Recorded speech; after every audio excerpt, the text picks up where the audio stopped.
negotiations break. And when I come back, you're going to have a mistress. A mistress? Why too young, Mr. Vandergelder? Not yours, you idiot. Mine. I mean, I've decided to get married again. And in honor of that occasion, I'm promoting you, Cornelius, to chief clerk. And what am I now, Mr. Vandergelder? You're an impertinent fool. That's what you are. And I am promoting you from impertinent fool to chief clerk. Any more questions? Yes. What? Does the chief clerk get, What do you mean, off per week? so that's the way you thank me for your promotion, is it? Well, no, sir, you'll attend to the store as usual. Now get back to work. Yes, sir. And don't forget to put the lid on the sheet there. Yes, sir. Thank you, sir. Evening. Marriage, artists. Foolishness. 99% of people in this world are fools. And the rest of us are in great danger of contamination. Why? Even I was once young, which was foolish. And got married, which was foolish. And was poor, which was more foolish than anything else. Then my wife died, which was foolish of her. And I grew older, which was sensible of me, and became rich, friendless, and mean, which in Yonkers is about as far as you can go. Oh, I know what you're wondering now.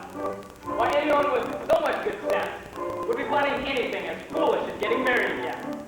The answer is simple. This house, without a woman, would be an empty shell, and pretty dirty, too.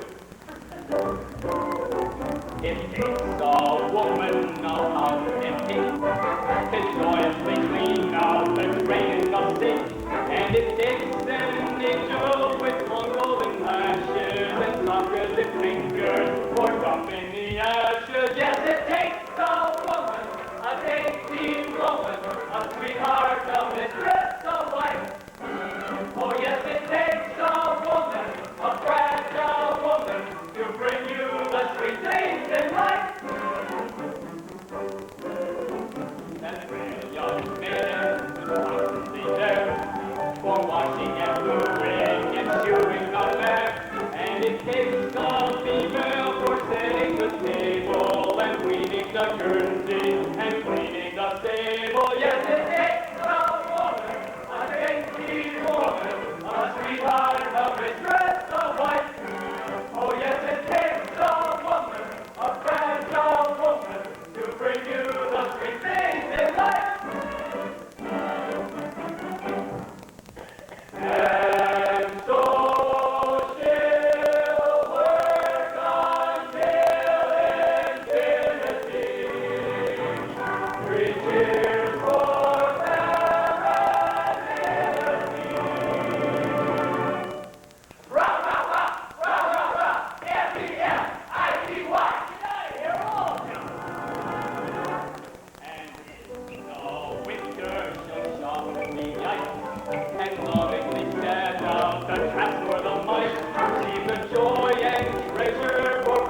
Kate.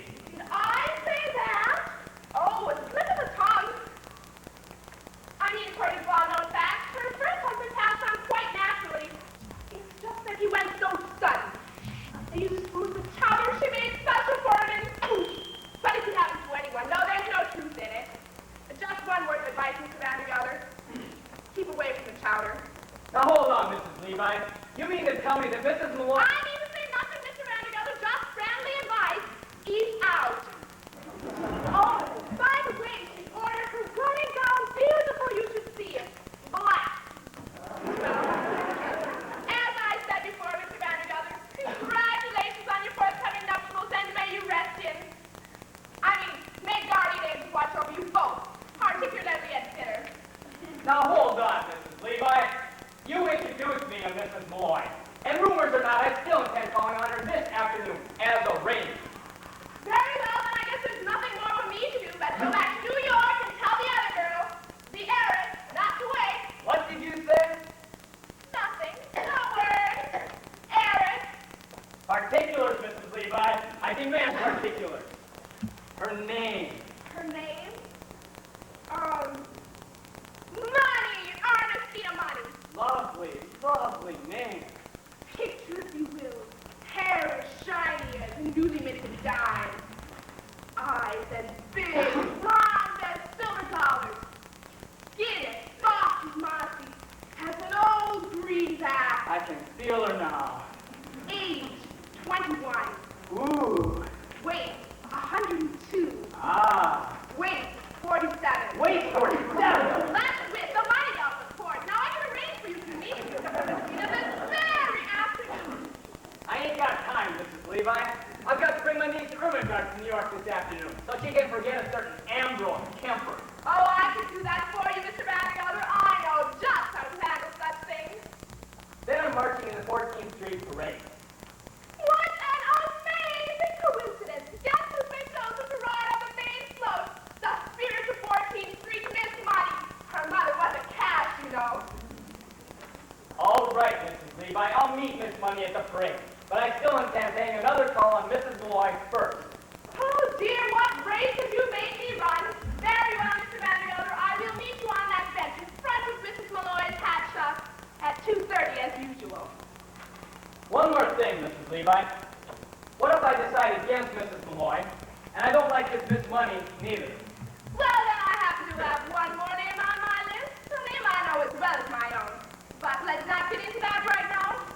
It'll come up on its own all in good time. Don't you worry about that. Oh, but wait till you see Ernestina Horn. A vision, a dream. It takes a woman of power and faith to joyously glean out the drains of sin.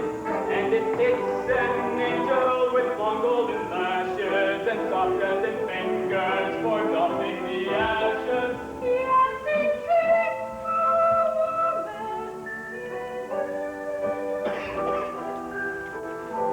You know, Ezra, I think I'll have bathroom done over in blue wallpaper. Yes, in blue. Ermengarde and Rose, come on out here. We've got plans to make.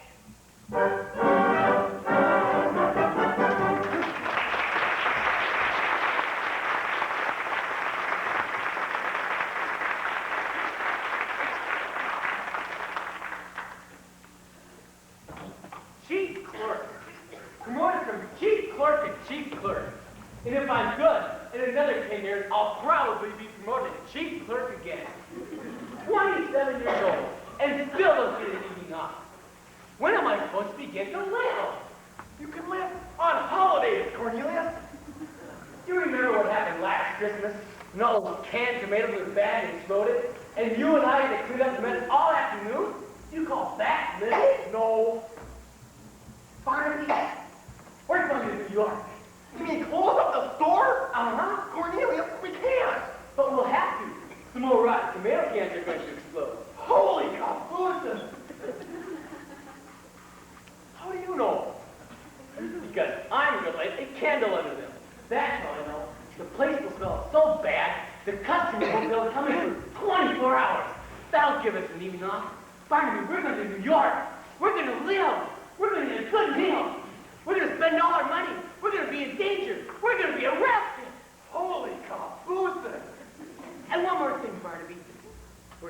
coming back to Yonkers, till we each kissed the girl. But Cornelius, you can't do that. So many girls. I'm 27 years old. I've got to begin sometime. I'm only 19. It isn't so urgent for me. New York, Barnaby. Elevated trains. The lights of Broadway. The stuffed whale at Barnum's Museum. A stuffed whale? A stuffed whale. What do you think, Barnaby? Yeah, Cornelius. Yeah.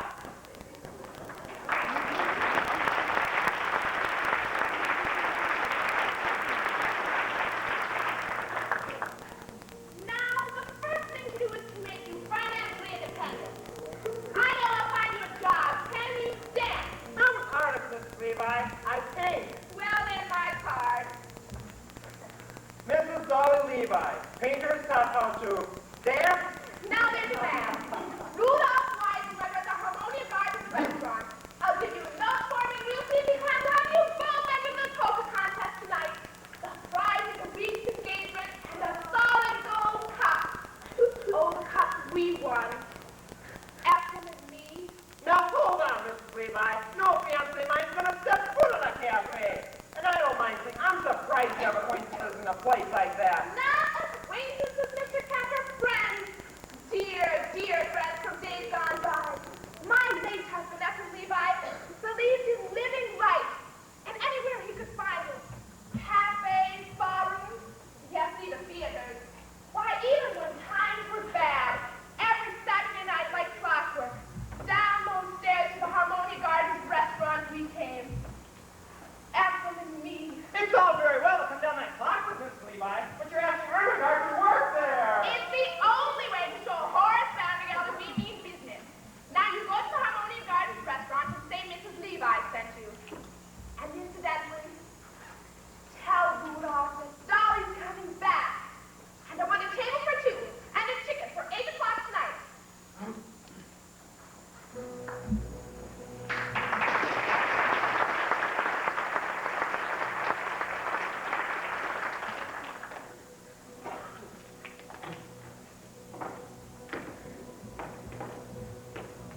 The bottom roll looks all right, Cornelius.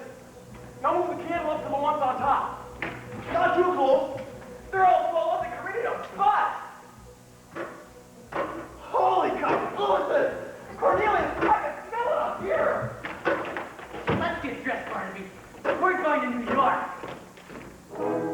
Out there's a world outside of Yonkers. Way out there beyond this hick town, Barnaby. There's a slick town, Barnaby.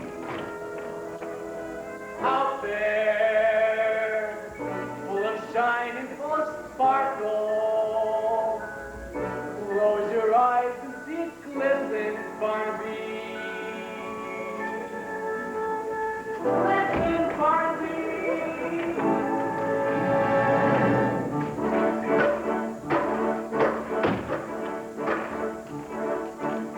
Put on your Sunday clothes, there's lots of world out there. Get on your brilliant jean and dime cigar. We're gonna find adventure in the air. Girls in white and on perfume night, full of life, surprises the star. Put on your Sunday clothes, we're gonna ride through town. In one of those new horse-drawn open cars. We'll see the shows of Delmonico's and we'll close the town in our world. And we won't come home until we get the girl. Put on your Sunday clothes when you feel down and out. Right down the street, we have your picture store.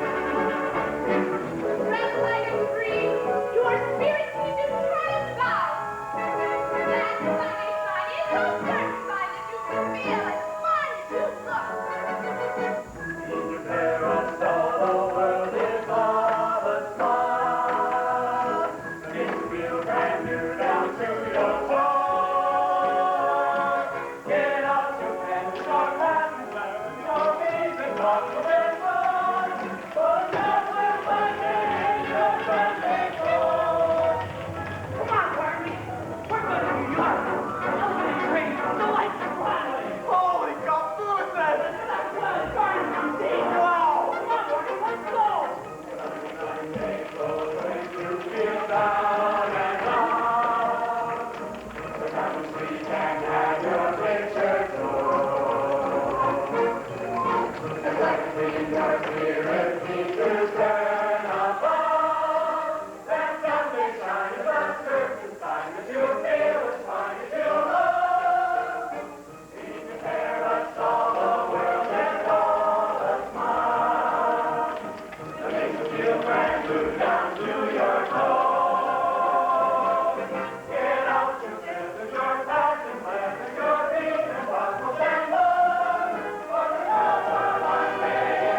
feathers, cherries and feathers. And on today, of all days, when that poor, dear, sweet Mrs. Lloyd has a mess on her mind. With what, Minnie? Oh, with this feather, I can't get into that. Here, let me take it. And as I was saying, Mrs. Lloyd, I just bite out my tongue for the things I've said, and the things I'm going to say. But as long as I've gone this far, I might as well go all the way. Mrs. Lloyd, why were you going to, that is, why do you want to? Say it, Minnie. Why have I decided to marry Horace Vandergelder? Oh, Mrs. Malloy, I didn't ask you that. I would rather die on the rack than ask you such a personal question. But as long as you did bring it up. I married Horace Vandergelder for one reason, and one reason alone, Minnie. To get out of the millinery business. I hate hats. Oh, Mrs. Malloy. And I can no longer stand being suspected of being a wicked woman with nothing to show for it. Oh, Mrs. Malloy. Don't protest, Minnie. All milliners are suspected of being wicked women. That's why I can't go to restaurants, or balls, or theaters. That's all the proof they need. Now, take my word for it, Minnie. Either I'm married Horace Vandergelder, or I break out of this place like a fire engine. Oh, no. Now, Miss Mortimer, again? Oh, yes, I'll take care of it. No, Minnie, leave it be. Make another hat for Miss Mortimer, if you like. I'm wearing this one myself. But Mrs. Malloy, you can't. You're a widow, and that hat, well, it's provocative, that's what. Is it, Minnie? Well, who knows who might happen to walk into the shop today? And provocative may be just what I want to be. Oh, Mrs. Malloy. Mrs. Malloy. Wild horses could make me ask this next question I'm about to ask you, but I'm going to ask it anyhow. Do you love Horace Vandergelder? No, Minnie, I don't.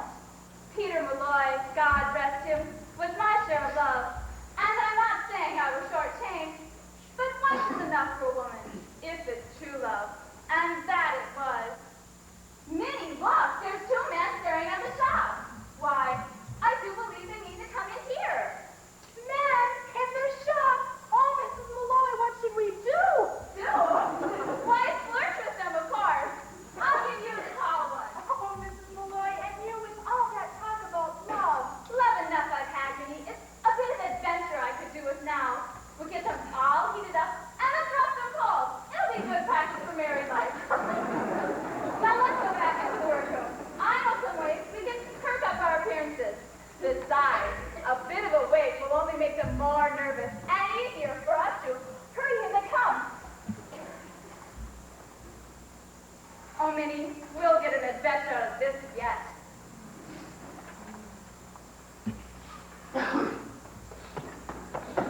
What kind of adventure on this ship, Barnaby?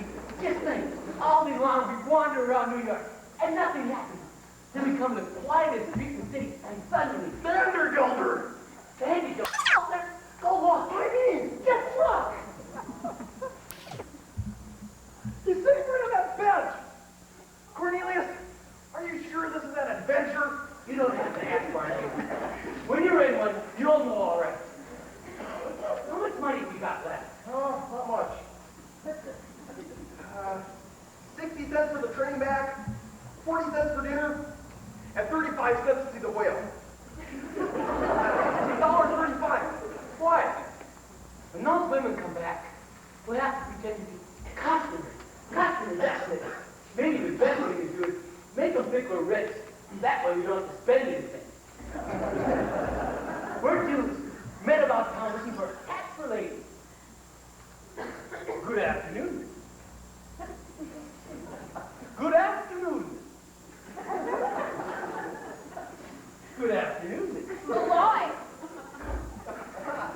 Here, Cornelius Hackle. Here, Barnaby Tucker. My pleasure, gentlemen. Now, what can I do for you? Please, Pete, we're a couple ladies about town looking for some hats. We're happy, Pete. Everyone, to a white. We want a hat. For a lady, of course. Everyone said to go to Mrs. Lloyd's because she's so pretty. I mean, her hats are so pretty. So reasonable, Cornelius.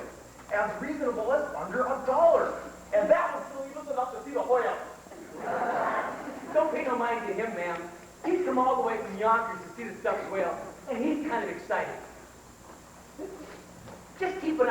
Jeep, Barnaby, and maybe you'll see it pass by. Is a Jeep in black with mean little red eyes? Yeah. It's still sitting on that bench. Excuse me, Mr. Hagel, but did you say Yonkers? Yes, ma'am, Yonkers. And forgive me for saying so, but you should see Yonkers. I mean, perhaps Mr. Malloy would like to see Yonkers too? Oh, I'm a widow, Mr. Hagel. You are? Barnaby, she's a widow. That's too bad. I'm sure Mr. Malloy would have enjoyed seeing Yonkers, especially in that hat. I mean on you, of course, not Mr. Malloy, may he rest in peace. You're Catholic, aren't you? Why, yes. Well, don't let that bother you. I'm willing to change. Mrs. Malloy, if you should happen to have a Sunday free in the near future, I'd be more than pleased to show you Yonkers from top to bottom. Well, as a matter of fact, Mr. Hagel, I might be there sooner than you think. Oh, really? You see, I have a friend who lives in Yonkers. Do you? Perhaps you know him. Perhaps we do. But it's always so silly to ask in cases like that. Isn't it Mr. Vandergelder? Horace Vandergilder? A Vandergelder hand Do beat? you know him? No! Mr. Vandergelder, a substantial man, and well, like they tell me. A lovely man, Mrs. Malloy. Absolutely lovely. Has only one fault as far as I know. He's hard as nails. Cornelius! I think. Now, I wonder if your friend might like this hat. Look out! Beg your pardon, Mrs. Malloy, but... Gentlemen, what are you doing? Help us, Mrs. Malloy, look! Right there! I'm out of there this minute. Where is this boy? Well, really, Mr. Hagel. Please! Mr. Mother, I insist that you come there at once, or I'll be forced to... Mr. Vandergelder. Mrs. Malloy, I don't suppose you've seen Mrs. Levi, have you? She was supposed to be on that bench 10 minutes ago. Well, she can just go looking for me if she comes. When I make an appointment, I like people to be on time. Here's a present for you. Chocolate-covered peanuts. Unshelled. That's the expensive kind. Did I just see you talking with two men? Men? Men, Mr. Vandergelder? What is men be doing in a lady's hat shop? Now come back inside. I'm so anxious for you to see it. I saw it last week. So you did. Well, Mr. Vandergelder, what's new in the hay and feed business? I hear you have 3 friends all hard as nails. I mean, What are you talking about? Yonkers. I hear it's a beautiful city. And who's been telling you about Yonkers? May I ask? Nobody,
Now I hear there's a very nice restaurant in the railway Oh, station. no, Mr. Hackle. If Harmonia's art is good enough for your fashionable friends, it's good enough for us.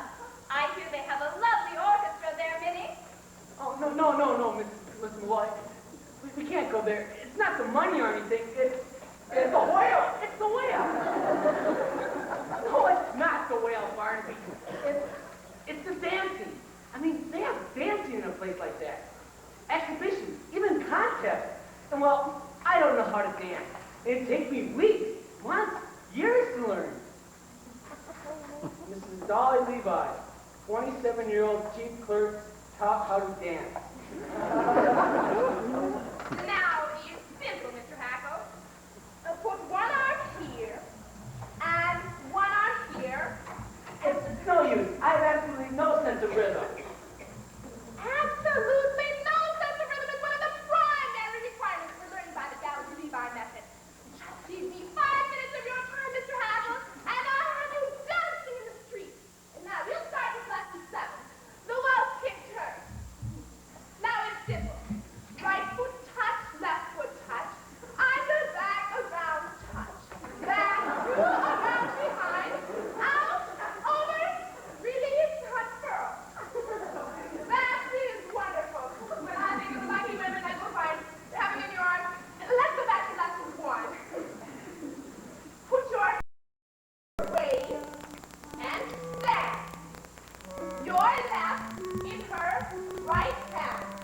And 1, 2, 3, 1, 2, 3, 1, 2, 3. What? I'm dancing. Ah! Well, I was. Of course you were, Mr. Hackle.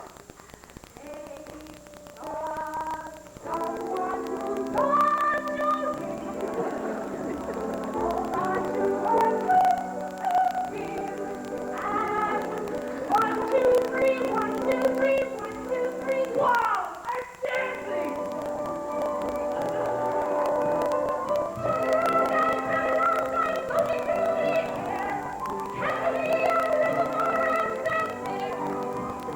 Don't think my dancing has a polish and a flair. I think the word I used is athletic. My heart is about to burst. My head is about to pop. And now that I'm dancing, who cares if I ever stop? What? I didn't tackle Bart and dancing! Glide and step and then step and glide. And everyone, stay on the side!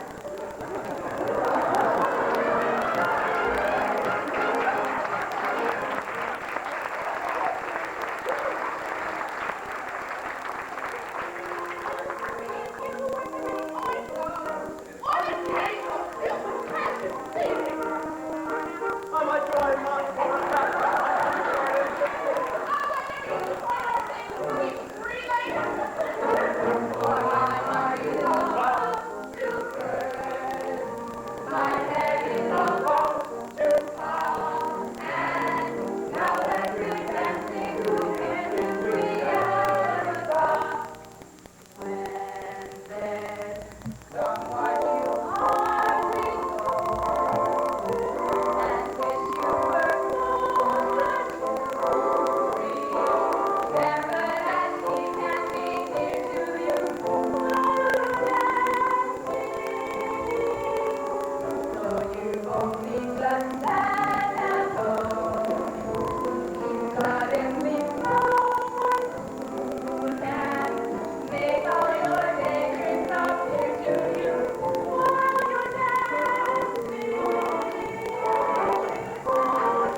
made myself a little rum toddy, and before I went to bed, I said a little prayer thanking God that I was independent and that no one else's life was mixed up with mine.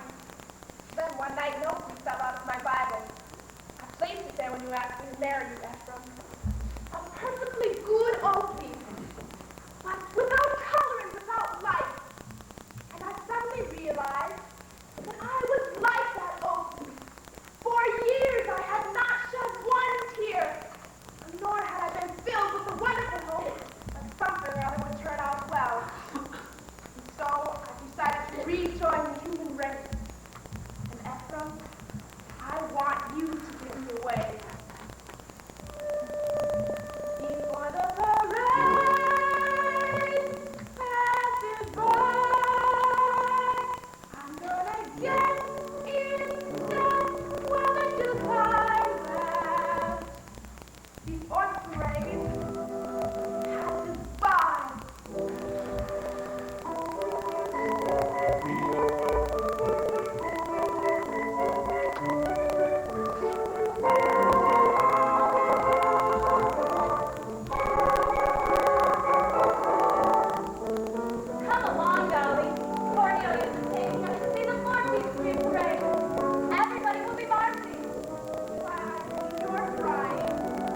Is that clear? From now on, Dolly Gallagher, you're just a woman like anyone else.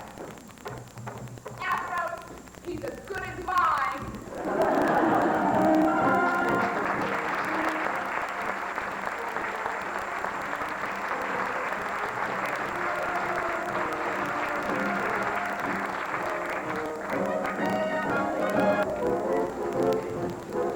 Oh, Mr. Hackle, we just love looking at the lights of 14th Street for the past 4 hours.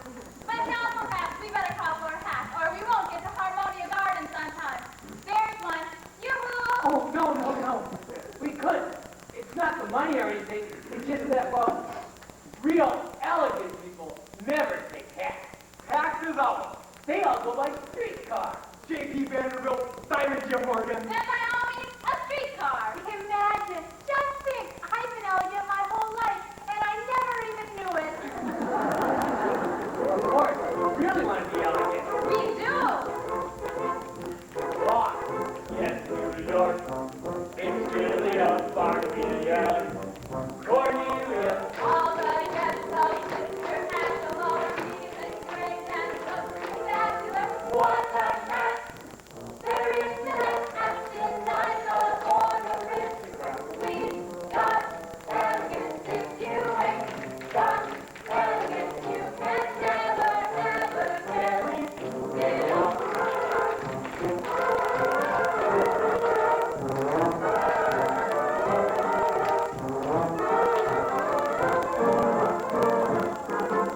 All through our well ready green meaning face. That's ready. Exercise your wild wits tonight. We are out with diamond dips tonight. Good Daisy is leading us. Silver spoon for you, for me. We've got elegance if you ain't got elegance. You can never, ever carry it off.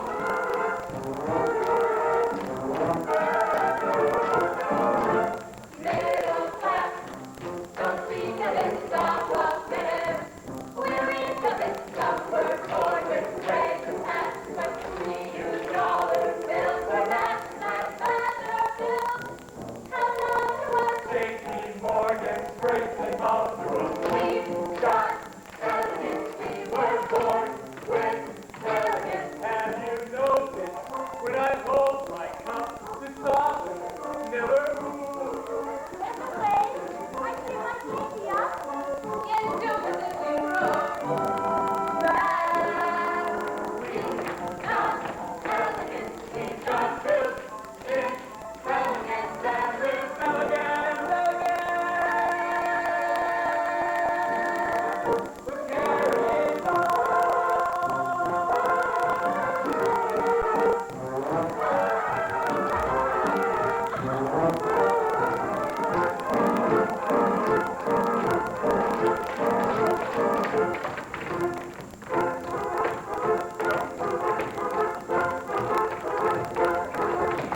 We've got elegance if you ain't got elegance. You can never, ever carry it off. We've got elegance. We've got elegance.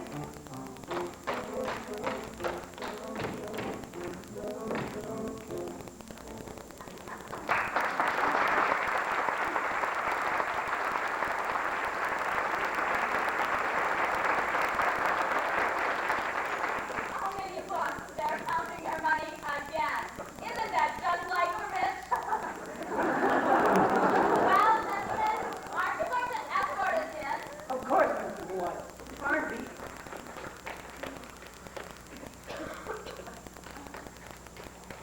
Mrs. Boyd? Yes, Mr. Hackle? Mrs. Boyd, as we start in, may I Yes, Mr. Hackle? put my hand around your waist? Yes, Mr. Hackle. But I might as well warn you, a corset is a corset.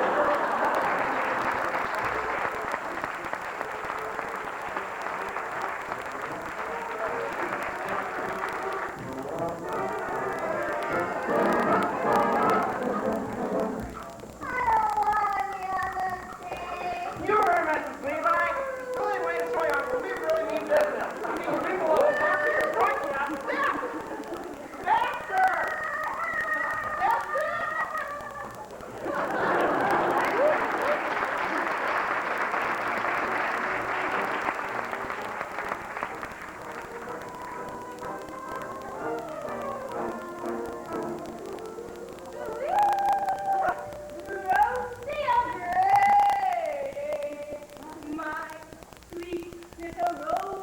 money. Hi, honey.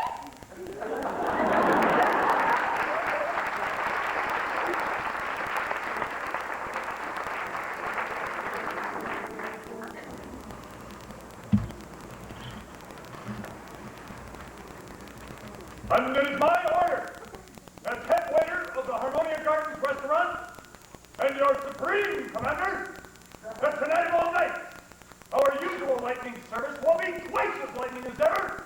All right.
I did make a mistake, Cornelius. It's only $1.35.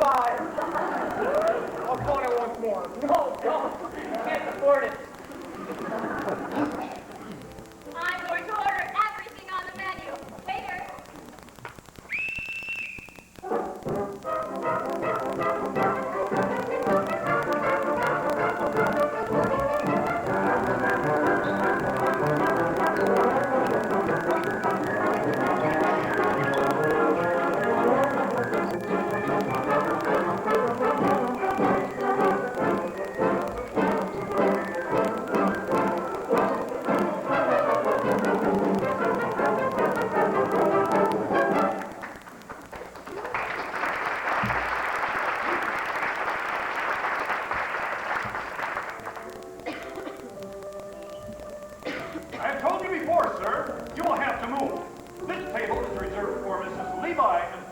And who do you think I am? Only it's Horace Vandergelder's party. She's in my end party. I ain't in hers. It's just that Mrs. Levi never mentioned anything about you bringing your My personal physician. That's enough rouge, doctor. Mrs. Levi only ordered a chicken for two. Chicken? Chickens are dear. A pâté maison, soup du jour, and palms too thick. Well, why didn't you tell me this was an Oriental establishment? I'll take 2 bowls of rice. Now get out of here. Now, Miss Money, I understand you carry respectable sums in your belt. Yeah, $2 only is in my garter.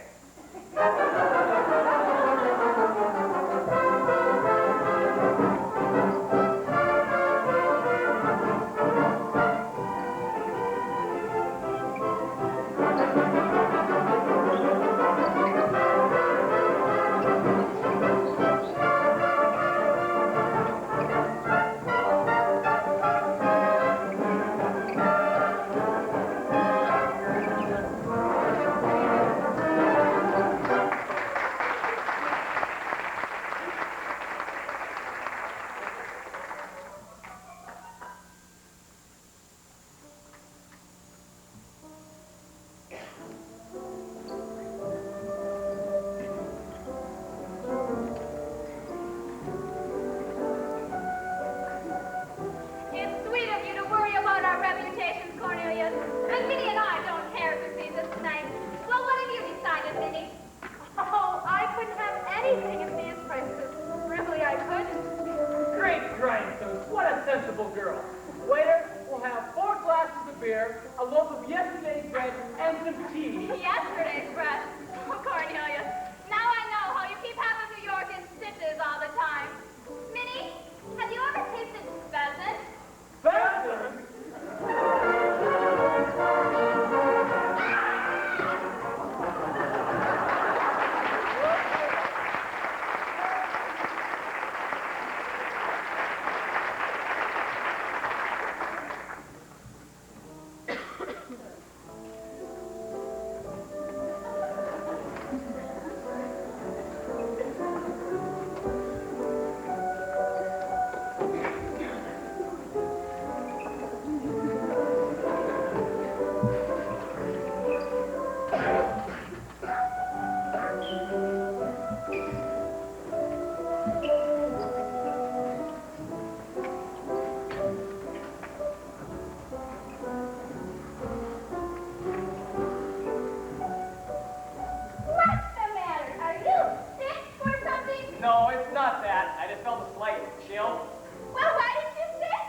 champagne and steel pops and ice cream and hot house pizzas. And give the band leader a nickel and tell him to play To a Wild Rose. We want music while we die.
Dolly?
What are you doing here in that getup? And you're a half hour late. And I demand an explanation. Ernestina! Exactly. Ernestina, whom I trusted. She wanted to do the hoochie coochie. Well, she always was artistic. Rudolph! Rudolph, could you pull our table right down front? There's someone in that composition I particularly want you to see.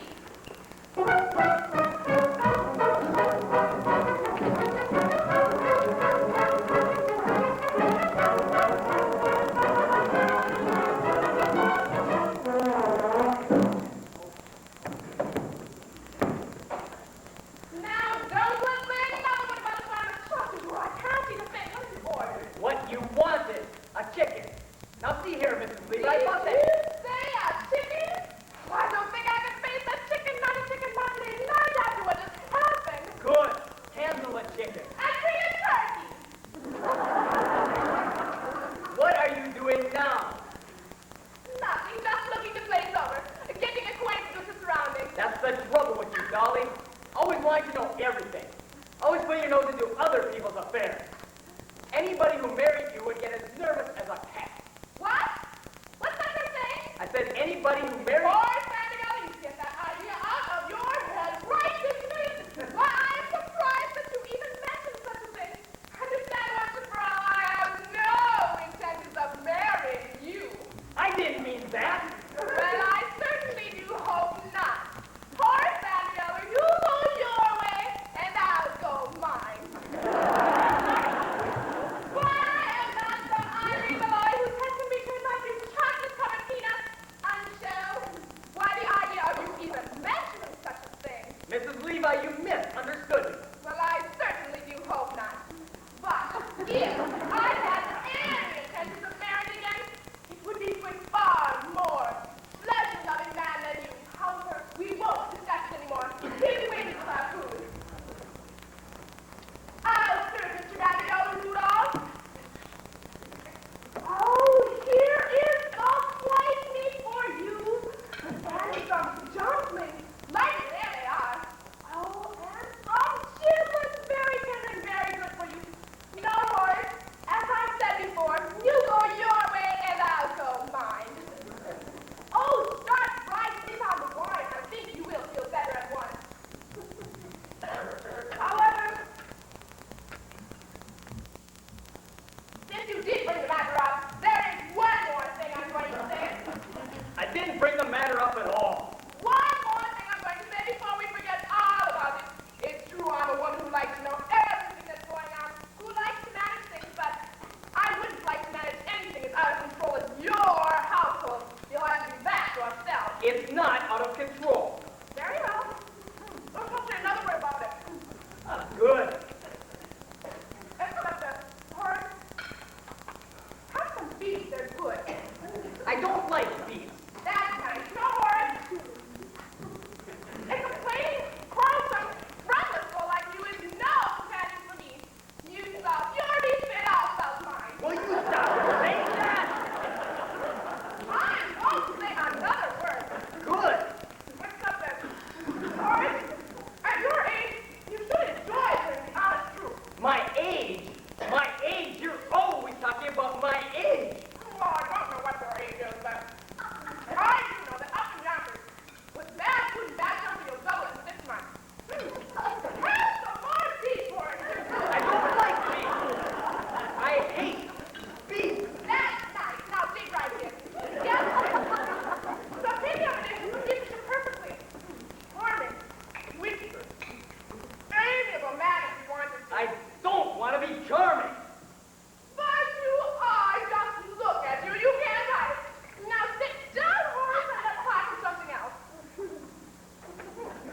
But before we change the subject, there is one more thing I'm going to say. I don't want to hear it. And you're wasting your time, Dolly Levi. I won't ask you to marry me. And I suppose that means you want me to ask you? Oh, I'm sorry, Horace. I am turning you down. How can you turn me down when I haven't asked you anything? It's no use arguing, Horace. I have made up your mind. Let me cut your wings. I've got a headache. I'm going back to my hotel. You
everything, Mr. I don't want to Grantsburg. hear an explanation. You're fired. Arrest that man.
That's better. Now you're all charged with disturbing the peace. Assault and battery. Inciting to riot. And several other equally serious violations of the law of this city. Quiet now. Is there anyone here to speak in your behalf? I say, is there anyone here to speak in your behalf?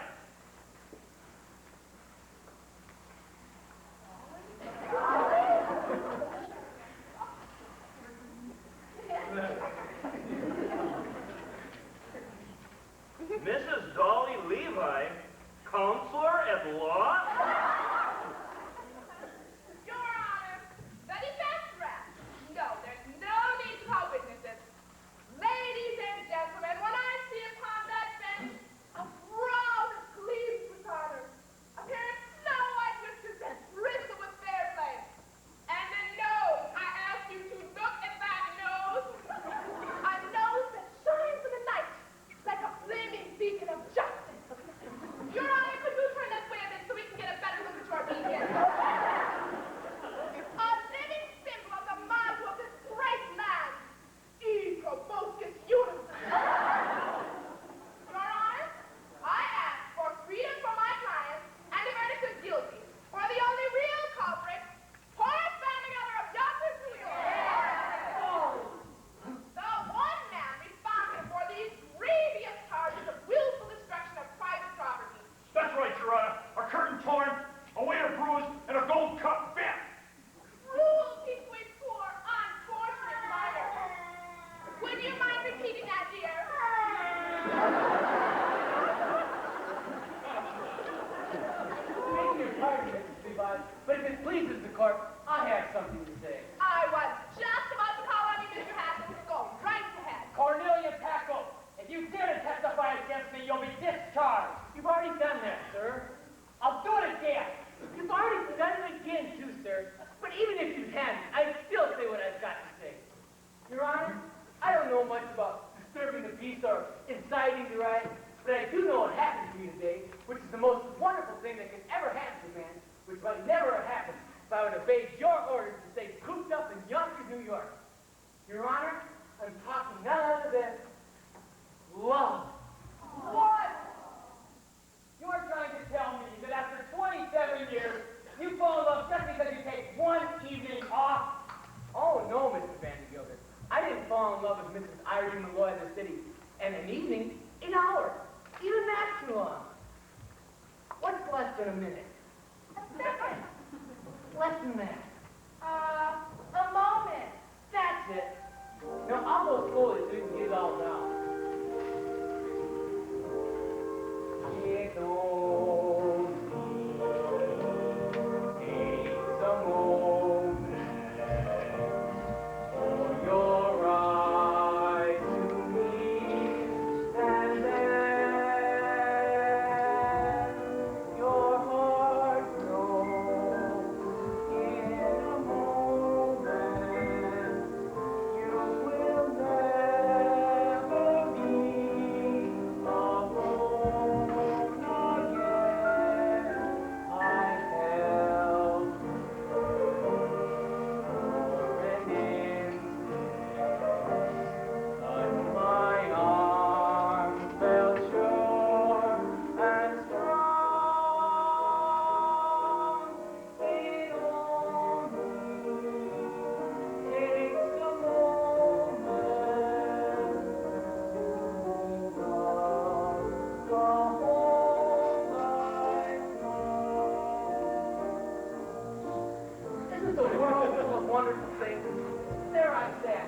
up with Yonkers for years and years. And all the time, wonderful people like Mrs. Boy were walking around New York. And I didn't know them at all. I don't know whether you can see it from where you're sitting. Well, Grantsburg, cheek and forehead come together up here. Well, can you? I tell you right now, a fine woman is the greatest work of God on earth. You talk all you like about Meg and Falls and the Great Pyramid, but they're not in it at all. Of course, I've seen them before, but the name's cost equal to me. And they're so different from men, and awfully mysterious too. I bet you can know a woman for 100 years without really being sure whether she likes you or not. I lost so many things today, like jobs, like future, everything that most people think is important. But I don't care. Even if I dig ditches for the rest of my life, at least I'd be a ditch digger who once had a wonderful day. Excuse me, Mr. Haskell, but I missed a few words back there, right after it all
You may see the prisoner now, Mr. Levi. Well, Horace, there's your life. Without clerk, without fee, without bribe, and without your purse. It looks like there's only one more thing for me to say. If it's asking to marry you, Dolly Levi, never, not in a million years. Under no circumstances will I ever marry you. Oh, it wasn't that at all, Horace. All I wanted to say was, goodbye.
Not if you ask me a million times. I didn't need you before, and I don't need you now. Dolly and Levi, you go your way, and I'll go mine. Oh, Dolly. There, Mr. Vandergilder? Oh, so it's you, is it, Mr. Hackle? Come crawling back, have you? Irene! Good afternoon, Mr. Vandergelder. Oh, no, Mr. Vandergilder. I just come back to get my money. $146.35. You see, I decided to go into business for myself. And since the only business I know is A&P, I'm going to start my own store. And Cornelius has found the perfect location, Mr. Vandergelder, right across the street from your store. So, you think you can compete with Vandergilder, do you? Well, just you try. What? So another one from crawling back, is it? Well, what do you want? My back salary for the past 4 months. $6.12. You can't do this to me. Any of you. I'll go to the court. I'll get lawyers. Why, poor Vandergelder, as I live and breathe, you are handsome in that outfit. So few men have the courage to wear suit coats with that kind of tie nowadays. Dolly Gallagher. Oh, I know what you're going to say, Horace. You are not satisfied with Ernestina. Well, I have another girl for you. The ideal wife. But don't let me interrupt you. You were doing something. What were you doing? Getting Cornelius's money, Dolly. $146. And 35 cents. Plus $6.12 of mine. That's the money my mama left me. $52.48. 38. 48. All right, if it's the money you want. The safe is upstairs. 38. 48. How dare you come back? All we want is our money, Mr. Vanderbilt. Is that Money, money, money, money. Mr. Vandergelder's money. It's like the sun we walk under. It can kill or cure. It's all in how you use it. As my late husband, Mr. Levi, always said, money, pardon the expression, is like manure. It's not worth a thing unless it's spread around encouraging young people. Anyhow, that's the opinion of the second Mrs. Vandergelder. Which reminds me, Ephraim, I'm ready for that sign. Well, don't just stand there. That goes upstairs. Well, Horace, I'm always saying I have found the ideal wife. Dolly Gallagher, I don't want you to find me an ideal wife. If I want an ideal wife, I'll find one of my own. And I have found her. And it's you. Why, Horace. Oh, I know I've been a fool about Mrs. Moyne, that other woman, but Dolly, forgive me and marry me. Horace, stop right there. What are you talking about? You know as well as I do that you are the first citizen of yonder. And any wife of yours would have to be a somebody. Answer me. Am I a somebody? You are. You're a wonderful woman. Oh, you are partial. No, it won't be enough for you to goad your wife with money and tools. To insist that she be benefactress to half the town. Oh, by the way, Horace, bad business letting Cornelius open a store across the street from you. You better take him back and make him your partner. Partner?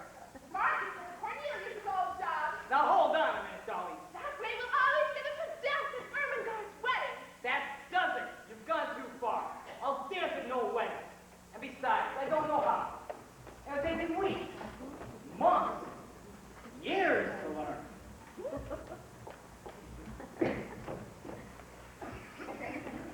All right, I'll dance.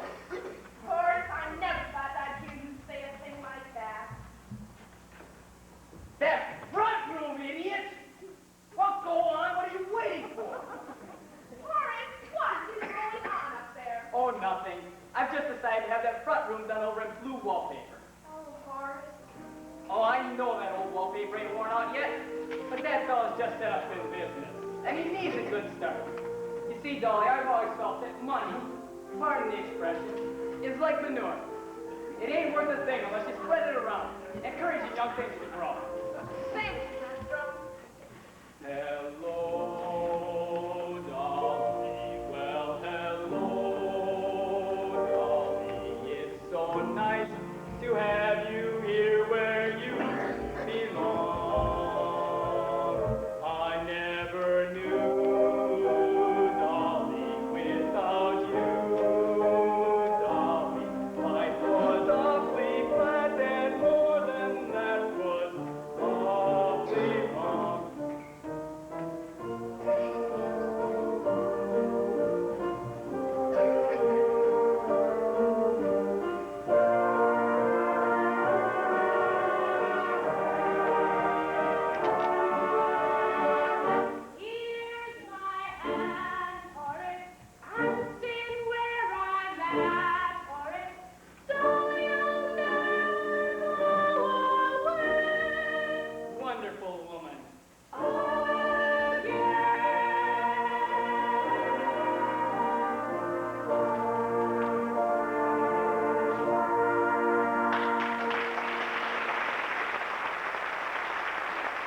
also like to encourage you to join us for one of the special dinner shows.